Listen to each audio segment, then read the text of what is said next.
ফাহিম দীর্ঘশ্বাস ছাড়ল, মনে মনে আওড়িয়ে নিল এমন জিনিসের প্রতি নজর দিতে যেটা কখনোই ওর হবে না। তারপর নিজেকে সহজ করে আফরার উদ্দেশ্যে বলল, আপনি রেডি আফরা? হুম। মারুফের সাথে বাইরে চলুন তাহলে, ফারহান বাইরেই আছে। স্নিগ্ধ সকালের এই সময়ে বাতাসটা অত্যন্ত ফুরফুরে থাকে। ফারহানের প্রয়োজনীয় সব জিনিসপত্রগুলো এক এক করে গাড়িতে উঠিয়ে নিল। টাঙ্গাউর হাওর যাওয়া হবে, সকলেই উঠেছে। ফারহান সকালে উঠেছে বললে ভুল হবে। ফজরের মুহূর্তেই সাব্বিরা শামসু তাকে এসে ডেকে তুলেছে। সাব্বিরা শামসু যাবে ওদের সাথে টাঙ্গাউর হাওরে। এর জন্য কেউ খুশি হোক না হোক, বেজায় খুশি হয়েছে চঞ্চলা ইলা। ফারহান সব কিছু গাড়ির পেছনে রেখে একবার গাড়িতে একটু হেলে দাঁড়িয়ে রইল, দৃষ্টি নিবদ্ধ অপেক্ষারত মানুষগুলোর আশার দিকে। অবশেষে সেই প্রহর কাটিয়ে সর্বপ্রথম এলো বেগুনি সালোয়ার কামিজ পরনে এক অপরূপা নারী। ফারহান একবার তাকেই আর চোখ সরাতে পারল না। ওর বোধ অনেক পরে আন্দাজ করতে পেরেছে যে মানবীটি কে। ঘাড়ের একটু নিচ পর্যন্ত ঢেউ খেলানো চুল, কোণে সুন্দর করে সিথি করা, হাতে কোহিনূরের মতো ঝকঝক করা ব্রেসলেট, আর সেই লোভনীয় রূপ। ফারহানের হৃদয়ের কম্পন বন্ধ হয়ে গিয়েছে ক্রমশ। আফরাকে সালোয়ার কামিজে এতটা সুন্দর লাগতে পারে এ নিয়ে ওর ধারণা ছিল না বিন্দু মাত্র। আফরা বুঝতে পারছে ফারহানের এই দৃষ্টি, তবু ওর মধ্যে লাজুক ভাবটা টেনে আনতে পারল না। ওর বেহায়া দৃষ্টি বরাবর ফারহানের বিমুগ্ধ চোখগুলোতে ডুব দিতে যেতে চায়। অজান্তেই ফারহান শীতল কণ্ঠে বলে উঠল, সুন্দর। এছাড়া আর কোনো রূপ কথা হলো না ওদের মাঝে। আফরা একটা জিনিস ভালো মতোই খেয়াল করেছে, ওদের মধ্যে কথাবার্তা খুব বেশি একটা হয়নি, তবুও মন দুজনকে খুব কাছাকাছি টেনে নিয়ে এসেছে। এই প্রণয়ের পরিণয় আদৌ হবে কি না কে জানে। ফাহিম, ইলা, রওশিন আশা সাপেক্ষে শুরু হলো তাদের যাত্রা। প্রথম শাহজালাল মাজার পেরিয়ে সুনামগঞ্জ, তারপর সুনামগঞ্জের বড় ব্রিজের থেকে তাহিরপুর নৌকা ঘাটে। গাড়ির একেবারে পেছন সিটে আফরা আর রওশিন বসেছিল।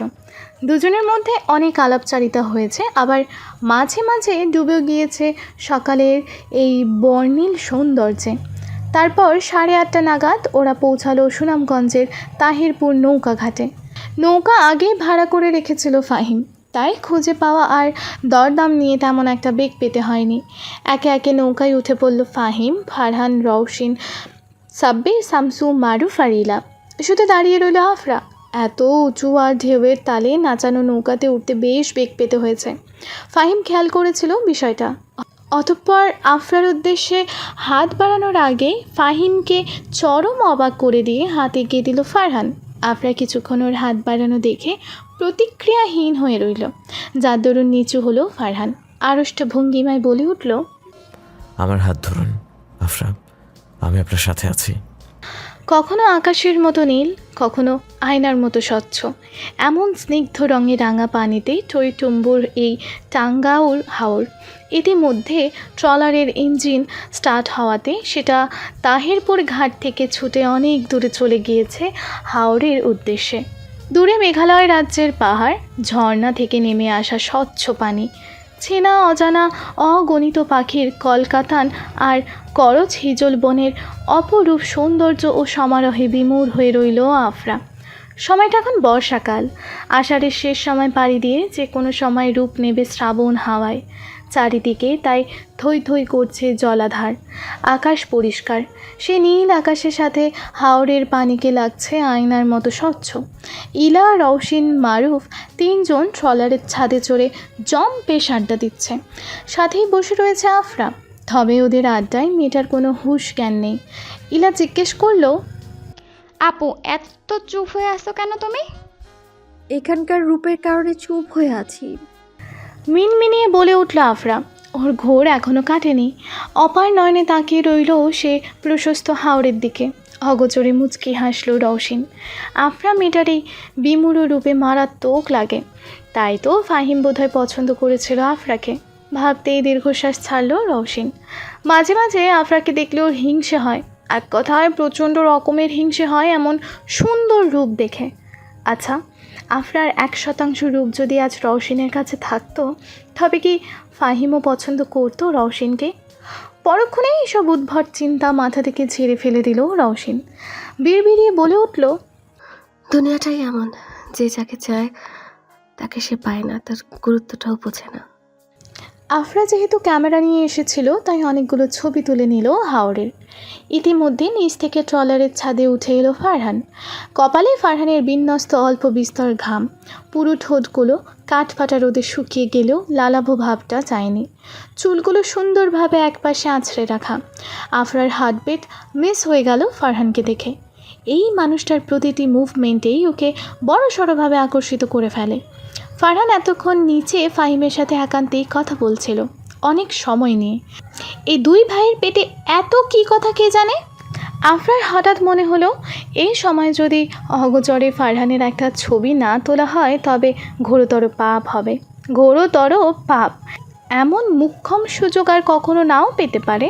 তাই সময় বিলম্ব না করেই অগোচরে ফারহানের কয়েকটা ছবি তুলে নিল আফরা। কিন্তু ওর ভাগ্য সহায় ছিল না আজ।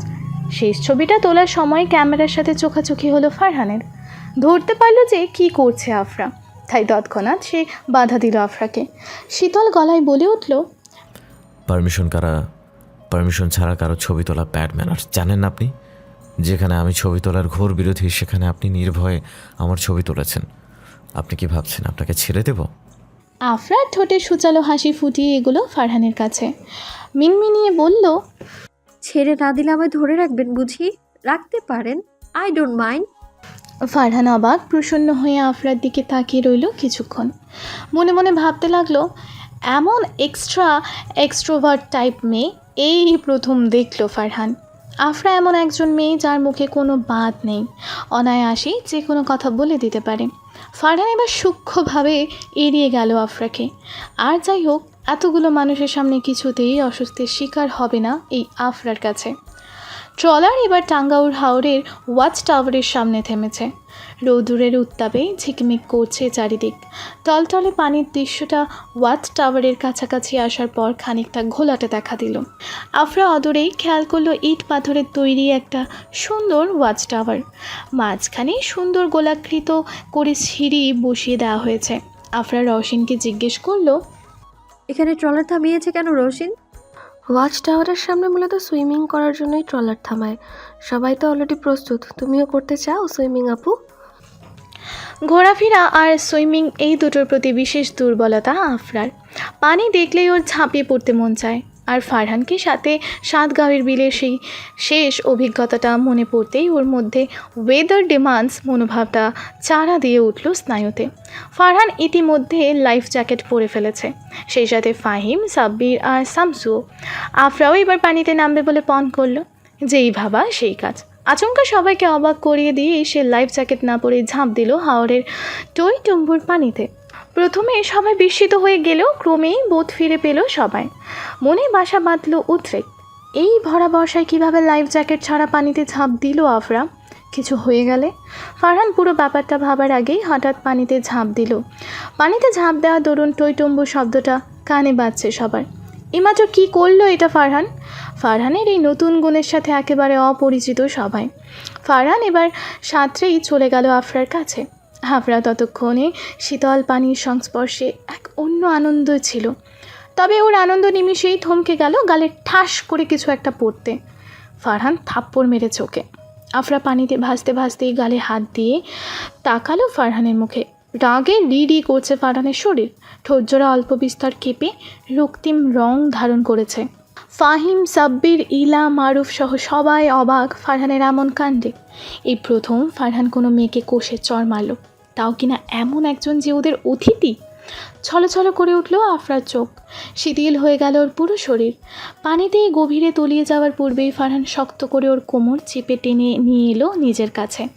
নিজের বুকের সাথে মিলিয়ে ধরল আফরার সিক্ত শরীর। ফারহান এমনভাবে ওকে চেপে ধরেছে যেন ছেড়ে দিলেই হয়তো চলে যাবে পানির গভীর অতলে, যা মোটেও নিতে পারবে না ফারহান। থমথমে গলায় সে বলে উঠল, আপনি কি পাগল আফরা? এভাবে লাইফ জ্যাকেট ছাড়া কি হিসেবে ঝাঁপ দিলেন?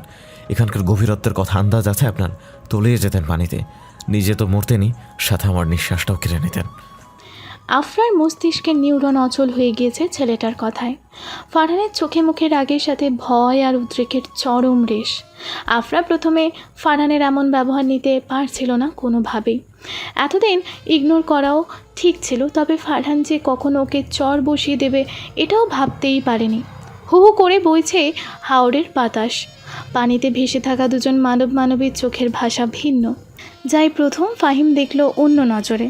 কিছু একটা আছে আফরা আর ফারহানের মধ্যে, যা অজান্তেই গভীর থেকে গভীরতর হচ্ছে আরও। নিজের পছন্দের মানুষের কাছ থেকে থাপ্পড় খাওয়ার পর স্বভাবতই একজন মানুষ সেন্টিমেন্টাল হয়ে পড়ে। আফরার ক্ষেত্রে সেই ব্যাপারটি চলে গিয়েছে অতিরিক্ত পর্যায়ে। পুরোটা জার্নিতে আফরা ছিল মুখ গোমরা করে। ফারহান প্রথম অনেক রাগ থাকলেও পরন্তু নিজের ভুল বুঝতে পেরে অনুতপ্ত হয়েছে বেশ। এই একটা দোষ ফারহানের, রেগে গেলে মাথা কাজ করা বন্ধ করে দেয়। কখন ঠিক কী রূপ প্রতিক্রিয়া করা উচিত তা যেন ভুলেই যায় সে। ফারহান তাই পরবর্তীতে আমতা করে সরি বলল আফরাকে। বলল যে এভাবে সবার সামনে চর মারাটা উচিত হয়নি ওর। মারুফ, ইলা, সাব্বির, শামসু, রওশিন সবাই ফারহানের সাথে তাল মিলিয়ে আফরাকে অনুনয় বিনিময় করে চলল ফারহান ভাইকে মাফ করার জন্য। যতই হোক ওদের সবার চোখের মধ্যমণি ফারহান ভাই। এই পুরোটা সময় শুধু নির্বিকারে রইল ফাহিম, গভীর চিন্তায় মগ্ন সে। তখনকার ফারহানের বিরূপ ব্যবহার ভাবিয়ে তুলছে ওকে। ফারহান তখনই ভয়ঙ্করভাবে রাগে যখন ওর নিকটবর্তী কোনো বিষয় নিয়ে বাড়াবাড়ি করা হয়। আপাত দৃষ্টিতে হিসেব করলে আফরা একেবারে দূরের কেউ ফারহানের। আসলেই কি তাই? আর যাই হোক, আজ ফারহান আর আফরা দুজনের মুখের সেই ভাবভঙ্গি দেখেছে ফাহিম নিশ্চিত ওদের মধ্যে কিছু একটা আছে, যেটা হয়তো গভীরতায় ছুঁই। কিন্তু ফাহিম কোনো ক্রমেই মানতে চাইছে না বিষয়টা। ফারহান ওর কাছে আপন ভাইয়ের থেকেও বেশি কিছু। ফারহান আহত অবস্থায় থাকলে নিজের সকল কার্যকর্ম ফেলে সে ছুটে যায় ফারহানের কাছে ওকে রিকভার করার জন্য। একজন রাজনৈতিক নেতা হওয়ার দরুন কম গুলিবিদ্ধের শিকার হতে হয়নি ফারহানকে। এ সময় ফাহিম ছিল ওর পাশে। ফাহিম ফারহানকে এতটাই বিশ্বাস করতো যে আফরার সম্পর্কে প্রথম অনুভূতিটা সে জানিয়েছিল ফারহানকে। আর সেই ভাই ওর কাছ থেকে এত বড় সত্য লুকালো। যদি ফারহান আগেই বলতো যে দুজন দুজনকে পছন্দ করে, ফাহিম কল্পনাও করতো না আফরার ধারে পাশে ঘেঁষার। সেখানে দুটো মানুষই ওর ইমোশন নিয়ে খেলেছে। ফাহিমের মুখ দিয়ে এই প্রথম একটি অশ্রাব্য ভাষা বেরিয়ে এলো ফারহানের জন্য। সুযোগ হোক, ফারহানকে এর জবাবদিহিতা করতেই হবে যে কোনো। এতে বড় সত্যটা সে লুকালো। বিকেলে যখন সূর্য পশ্চিম আকাশে ঢলে পড়ে তখন অপরূপ লাগে দেখতে এই টাঙ্গাউর হাওর। নীলাদ্রি লেকের পাহাড়ি সৌন্দর্য হাওরের টলারে বসা প্রতিটি মানুষকে বিমোহিত করে তুলেছে। অদূরের এক প্রান্তে বসে আছে সাব্বির আর ইলা। আপাত দৃষ্টিতেই ওদের আচার আচরণ সবার কাছে সাধারণ মনে হলেও কেবল মারুফ আর রওশিন জানে পুরো ঘটনাটি। মারুফ এবার রওশিনের কাঁধে বাড়ি মেরে বলল, ওই চড়ুই দুইটা দেখলে মোর হিংসে হরে রৌশিন। চল তুই আর আমি মিলে আরেক জোড়া চড়ুই হয়ে যাই। রওশিন এবার মারুফের কান টেনে মারতেই মারুফ সুরে বলল, সাইরা দে বোন, আমি তো মজা করছিলাম। ওদের কাজকর্ম দেখে আফরার যেন হাসি থামছে না কোনো ক্রমেই। হাওরের এক পাশের উত্তরে হাওয়া সারা গায়ে হিম জড়িয়ে দিচ্ছে। ফারহান আর চোখে লক্ষ্য করলো আফরার প্রাণবন্ত হাসিকে। সে এতক্ষণ মোবাইলে আলাপচারিতায় মুশগুল ছিল। আজ বহুদিন বাদে কল দিয়েছে নিজাম সাহেব। পুনরায় সতর্ক করে দিয়েছে জীবনের ঝুঁকি নিয়ে। ফারহানের প্রাণশঙ্কা আছে, যা ফারহান ভালো মতোই জানে। তবুও মনে ওর কোনো ভয় নেই। সকল দুশ্চিন্তা, ক্লান্তি সব কিছু নিমিষেই যেন আফরাকে দেখলে উধাও হয়ে যায়। ফারহান এবার ফাহিমের কাছে বসে পড়ল। কথা বলতে যাবে, তবে ফাহিম খুব কড়াকড়িভাবে এড়িয়ে গেল ফারহানকে। ফারহান হঠাৎ হকচকিয়ে গেল নিজেরই ভাইয়ের এমন কাণ্ডে। হলোটা কি এই ফাহিমের? সন্ধ্যা ঘনিয়ে এসেছে। ট্রলার এবার ছুটে চলল তাহেরপুর ঘাটের দিকে। আফরা ট্রলারের একদম প্রান্তে বসে রইল। পাশে বসলো ফারহান। জিজ্ঞেস করলো, কেমন লাগলো আজকে ট্রিপ? আপনার স্ল্যাব খাওয়া ছাড়া সবটুকু ভালো ছিল। আফরা বলল মিনমিনিয়ে। ফারহান হেসে ফেলল হঠাৎ, বলে উঠল, তো কী করতাম বলেন? আপনি যে ফার্মের মুরগি জানতাম, সেই সাথে ব্রেইনলেস ফার্মের মুরগি জানলে আপনার হাতই ছাড়তাম না। এখন বর্ষাকাল আফরা, হাওরের পানি এ সময় অস্বাভাবিকভাবে বেড়ে যায়, যেখানে ভালো সাঁতারুরাও লাইফ জ্যাকেট ছাড়া থাকতে পারবে না। সেখানে আপনি কিভাবে ব্রেনলেস ফার্মের মুরগির মতো ঝাঁপ দিলেন পানিতে? মুখ ক্রমশ লাল হয়ে গেল আফরার লজ্জায়। অপমানের মাত্রাটাও রিরিব করে বাড়ছে। তবে ফারহানকে অবাক করে দিয়ে আফরা কিছুই বলল না আজ। ফারহান ঠোঁটে দাম্ভিক হাসি ফুটিয়ে বলল, ব্যাপার কি আফরা? আপনি তো এখন আগের মতো আমার উপর ক্ষেপে যান না। অ্যাট এনি চান্স আমার উপর আসক্ত হয়ে পড়েছেন নাকি? শেষ কথাটা ফারহান বলল খানিকটা ঝুঁকে ফিসফিসিয়ে। আফরা চাপা স্বরে বলে উঠল, আসক্ত হলেই কি আর না হলেই বা কি? না হলে কিছু না, তবে আমার প্রতি যদি আসক্ত হন সেটা কিন্তু আমার কাছে অনেক কিছু। আফরা খপ করে তাকালো ফারহানের চোখে। ফারহানের চোখ অন্য কিছুই বলছে আজ, যা নিমিষেই আফরার হৃদয় কাঁপিয়ে তুলতে পারবে। হাওড়ের বাতাসের দরুন সমান তালে উড়ে চলেছে আফরার অবাধ্য চুল। বেগুনি সালোয়ার কামিজের ওড়নাও সেই সাথেই উড়ছে। ফারহান কিছুক্ষণ মেঘাচ্ছন্নভাবে আকৃষ্ট হয়ে রইল এই রূপে। মনে নিষিক্ত কিছু উন্মাদনা কাজ করছে। পরক্ষণেই নিজের কাণ্ড ভেবে নিজেরই অবাক হয়। আফরা আফরা নামে এই ভিনদেশি মেয়েটিওর হিতাহিত জ্ঞান হারিয়ে ফেলেছে। ফারহান ঘোর বশতই আফরার চুলগুলো গুজে দিল কানের পিঠে। বরাবরের মতোই মিহিস্বরে বলে উঠল, সুন্দর। সন্ধ্যার সময়ে সবাই ঘাটে এসে পৌঁছালো। দিক বিদিক ছাড়িয়ে গিয়েছে আধারে। পশ্চিম আকাশের লালাভ আভা এখনও দৃশ্যমান। সবাই নিজের প্রয়োজনীয় জিনিসপত্র নিয়ে ঘাট থেকে নামলো। একে একে সবগুলো রেখে দিল গাড়িতে। তবে বিপত্তি বাঁধল রওশিনকে নিয়ে। বিকেল ঢলে পড়ার পরই রওশিন গভীর নিদ্রায় আচ্ছন্ন হয়ে গিয়েছে। সকালে বেশ সকালে ওঠার কারণেই ওর এ দশা। মারুফ গালে হালকা বাড়ি দিয়ে ডাকলো রওশিনকে। যতটুকু চোখ রওশিন খুলেছে বেশ কষ্ট করেই খুলেছে সে। রওশিনের বাসার রাস্তা যেহেতু ওদের বাসা থেকে একেবারেই উল্টো পথে, তাই এই অবস্থায় কাউকে বাসায় দিয়ে আসতে হবে ঘুমন্ত রওশিনকে। ফাহিম যাবে বলে মনস্থির করল। ফারহানের গাড়িতে যখন ইলা আর আফরা ঢুকছিল, ফাহিম এক পলক আহত চোখে তাকিয়ে নিল রওশিনের দিকে। তারপর গাড়ির ইঞ্জিন স্টার্ট করে রওনা দিল রওশিনের বাড়ির উদ্দেশ্যে। ছিমছাম অন্ধকার। দুধারে উঁচু উঁচু গাছের পাতাগুলো হাওরের ন্যায় দুলছে আনমনে। চা পাতার এক কড়া ঘ্রাণ ভেসে এলো ফাহিমের নাক বরাবর। পাশেই ঘুমন্ত রওশিন, মাথাটা জানালার ধারে বেঁকে বসেছে। ঠোঁটটা সামান্য উল্টানোর কারণে কিউট লাগছে দেখতে। তবে মনে উথাল পাথাল ঝড় ফাহিমের। ফারহানের সেই বলা কথাগুলো, আফরার প্রতি ওর দুর্বল দৃষ্টিগুলো ক্রমেই ভাবিয়ে তুলছে ওকে। মন না চাইতেও সায় দিচ্ছে ওদের অন্তরের কোনো সম্পর্কের ব্যাপারে। এসব ভাবতে ভাবতেই গাড়ি এসে থামলো রওশিনদের বাসার সামনে। ফাহিম তারপর সিট বেল্ট খুলে দিল রওশিনের।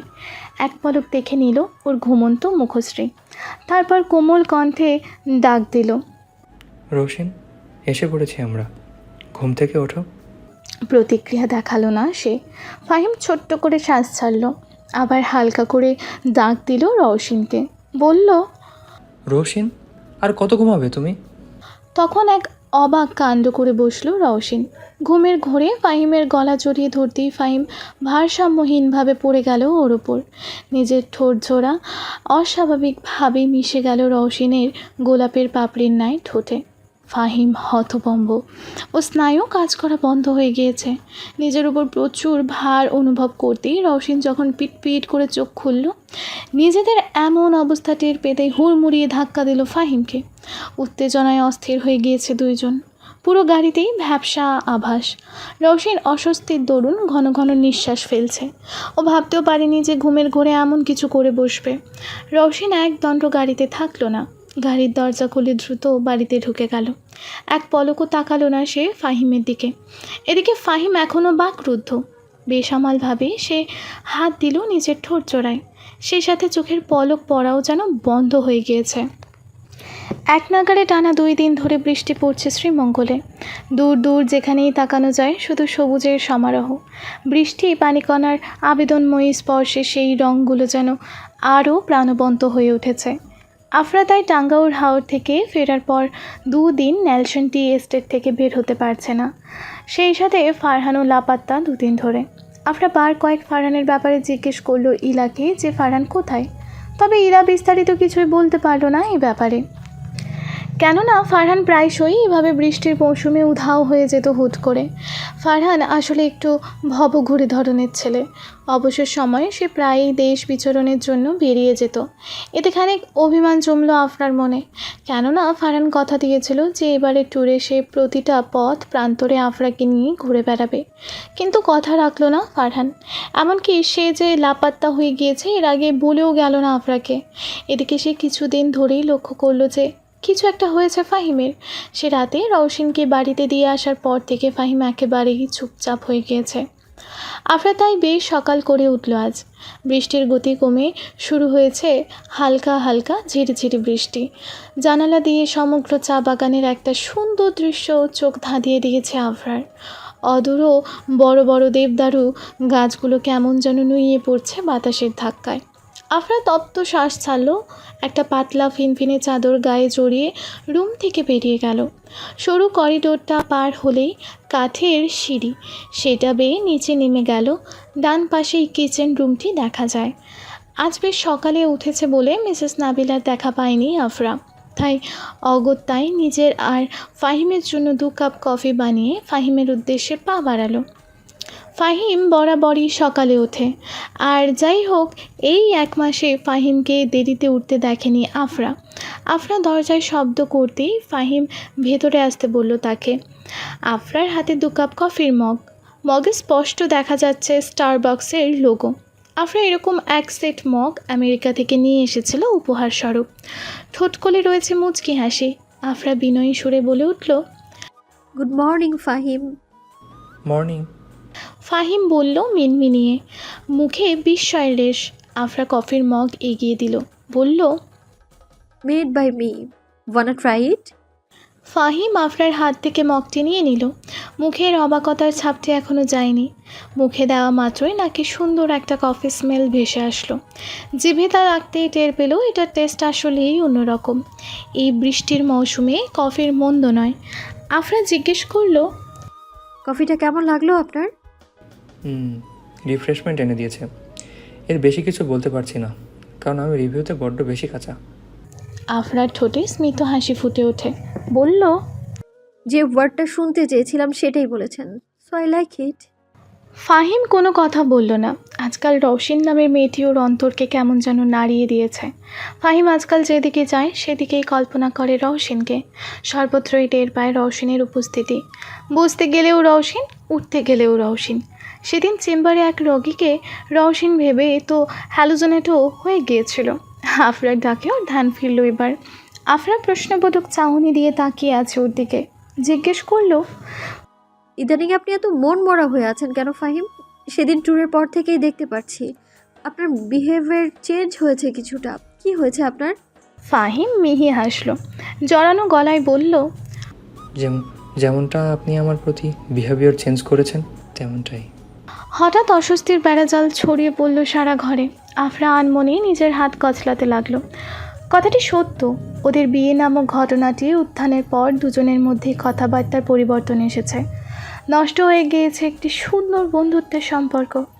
আফরার মাঝে মাঝে প্রচণ্ড রাগ হয় নিজের মম আর মিসেস নাবিলার প্রতি। কী প্রয়োজন ছিল এভাবে বিয়ে নামক চিন্তা মাথায় টেনে আনার? আবার মাঝে মধ্যে নিজের প্রতিও রাগ হয় যে ফারহানের পেছনে আফরা ইমম্যাচিওরের মতো এতটাই বিমূঢ় হয়েছিল যে ফাহিমের মনে যে ইমোশনস কাজ করছিল তার টেরই পায়নি। ফাহিম দীর্ঘশ্বাস ছাড়ল, বলে উঠল, বাসায় ভালো লাগছে না আফরা? বৃষ্টির জন্য টানা কিছুদিন বাসায়, একটু বোর তো লাগবেই। আপনি এসেছেন এমন এক মৌসুমে। বাংলাদেশের গড়ে সবচেয়ে বেশি বৃষ্টিপাত হয় সিলেট বিভাগের ভেতর এই শ্রীমঙ্গলে, আর এটা তো এমনিতেই বৃষ্টির মৌসুম। আপনি তো আবার আষাঢ় শ্রাবণ মাস থাকবেন বলে পরিকল্পনা করে এসেছিলেন, তাই বৃষ্টির মুখোমুখি কম বেশি হতেই হবে। বুঝলাম ব্যাপারটা, তবে কেন যেন মনে হচ্ছে আমার এখানে 2 মাস থাকা হবে না। 1 মাস অলরেডি হয়ে গিয়েছে, আর সর্বোচ্চ 10-15 দিন, তারপর আমি ফিরে যাব আমার গন্তব্যে। ফাহিম একরাশ হীনমন্যতা নিয়ে আফরার কথার পরিপ্রেক্ষিতে দৃষ্টিপাত করলো ওর দিকে। কফিতে আরও 1 চুমুক দিয়ে জিজ্ঞেস করলো, আপনার গন্তব্যে মানে? আমার গন্তব্য বুঝতে পারছে না ফাহিম? যেখানে আমি বড় হয়েছি, এটা আমার জন্মস্থান, যেখানে আমার লাইফ, ক্যারিয়ার সব কিছু, আমেরিকার ওয়াশিংটন ডিসি। ফাহিম মৌনতা কাটালো, কেননা ও অবগত ছিল ফারহান আর আফরার মধ্যেকার সূক্ষ্ম সম্পর্কের ব্যাপারে। তাই এইসব এড়িয়ে ওর হঠাৎ ফিরে যাওয়ার ব্যাপারটা ভাবিয়ে তুললেও ফাহিম কিছু বলল না। আফরা এবার বলল, অবাক হচ্ছেন তাই না, যে আমি 2 মাস থাকার পরিকল্পনা নিয়ে বিডিতে আসলেও কেন এত দ্রুত ডিসিতে ফিরে যাচ্ছি?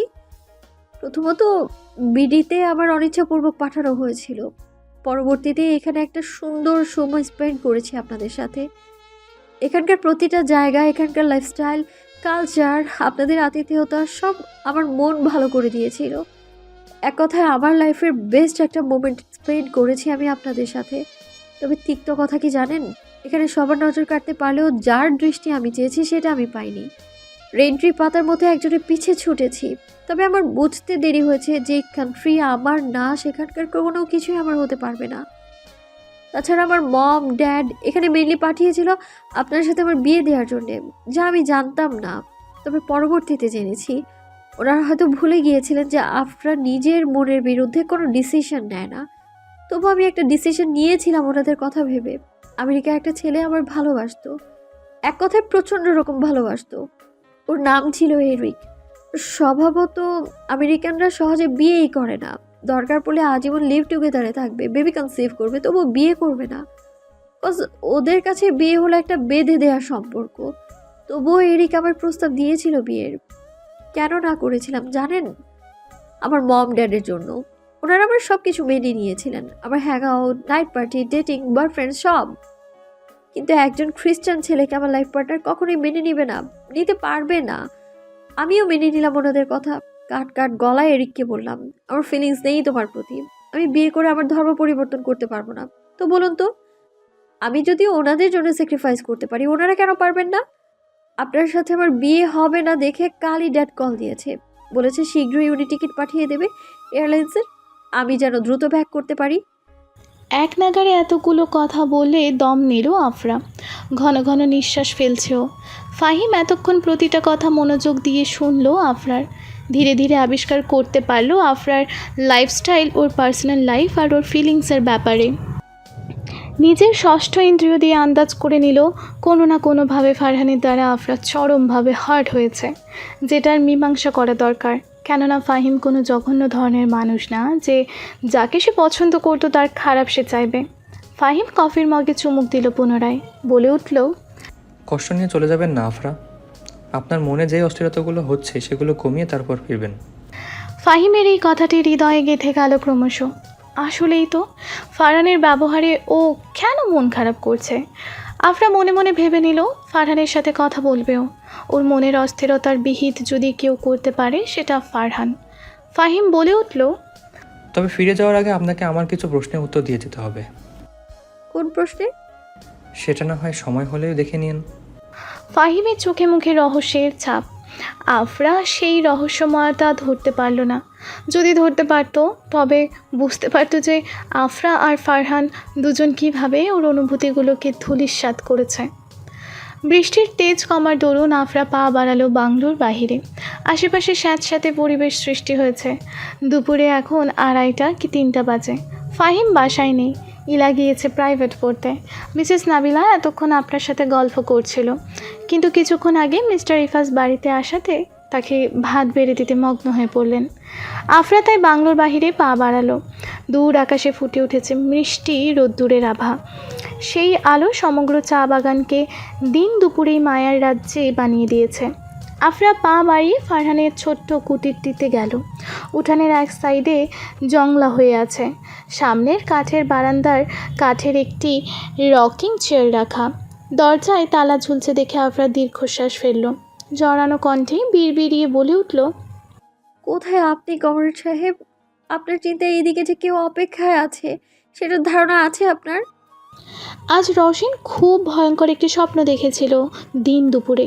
সেদিন রাতে ফাহিম আর ওর অপ্রত্যাশিত চুমুর পর স্বপ্নে দেখেছিল যে ফাহিম কানে হাত দিয়ে উঠবোস ঘোরাচ্ছে আর সরি বলছে রওশনকে। যদি কে দোষ ফাহিমের ছিল না, এমনকি রওশনেরও না, তবু এই অস্বস্তির মাত্রা কাটিয়ে তোলার জন্যই রওশন স্বপ্নে ফাহিমকে না বলে দেয়।